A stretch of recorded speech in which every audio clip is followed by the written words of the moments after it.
Hello, welcome to my channel, or welcome back if you've been here before. My name is Beth Ann. Today I'm doing the first of perhaps 2 or 3 videos where I will talk about my 2022 reading plans.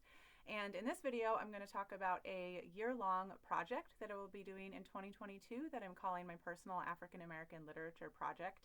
And I am directly copying the structure of reading challenges from 2 other channels. So in particular, Courtney Ferreter, who has been doing an Arab American literature project this year in 2021, where each month she reads a book from an Arab American author.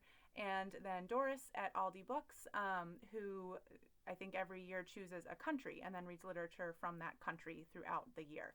So I really like that overall structure because it's a good way to sort of space things out over the year while making concrete progress towards a reading goal. So I'm going to be doing that with African American literature. Now, I do have to acknowledge to myself that I'm not a very structured reader. I am much more of a mood reader than I really realized before I started my BookTube channel. So I'm going to have to embrace that a little bit. But I do want some organization to my book choice. So I do have a couple ways where I'm going to be looking for inspiration throughout the year. So the first of those is Courtney Ferreter. And if you're not familiar with her channel, she is an English professor who has taught African American literature courses in the past. And she was kind enough to share a syllabus from one of her past courses with me a few months ago. So I will be using that syllabus to sort of structure the choices that I'm giving myself and try a few things out, see what's most interesting, and make my book choices from month to month. And then the other thing that I will be using in a similar fashion is the Norton Anthology of African American literature. I have volumes 1 and volume 2 here. I'm a sucker for big anthologies of literature, so I'm just very excited to dig into these a little bit since they've been sitting on my shelf for a while now.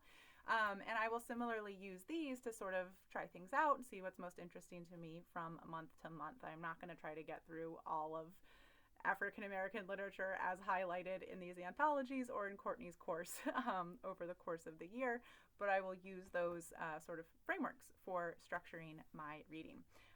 One other thing I like about these Norton anthologies is one of the editors, Valerie Smith, is the president of my alma mater now. At the time that she edited these anthologies, she was a professor at Princeton University, but now she's at my alma mater, so that's fun. Okay, so all that being said, I do have a couple of things that I definitely know I want to read during the year, next year. So first of all, going the farthest back in history, we have poems by Phyllis Wheatley, and then also some poems by George M. Horton. And so these are both slim volumes of poems that I would like to get to hopefully earlier in the year since they're pretty early in American history. But so I will definitely be reading these. Then I also am intending to do a reread of Not Without Laughter by Langston Hughes, which I read last March as part of the March of the Moderns challenge, which in 2022 I believe is going to be May of the Moderns. That's organized by Margaret Pinard, so I will link to her channel down below if you're interested in joining for that. So I absolutely loved this book. This was a 5-star read for me. I think it is Langston Hughes' first novel, and so it has a little bit of that first novel feel, but some of the things that feel first novel about it, like it doesn't have an ending. It just sort of ends, but there's nothing that like comes together. There's no conflict that's resolved. It's a coming of age story, and it just ends when the main character has come of age. But it was absolutely heaven to read this book. So I would like to reread it, and I am also hoping this will serve as inspiration for me to jump off into other Langston Hughes works during 2022, so we will see.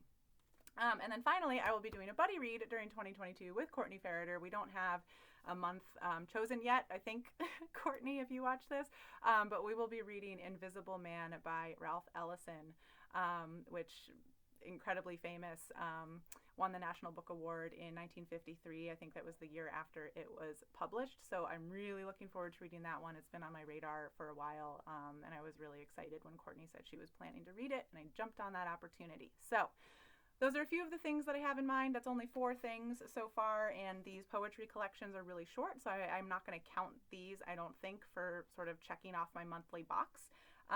But yeah, just to provide a taste for some of the things I might be reading. So I'm really excited for this project.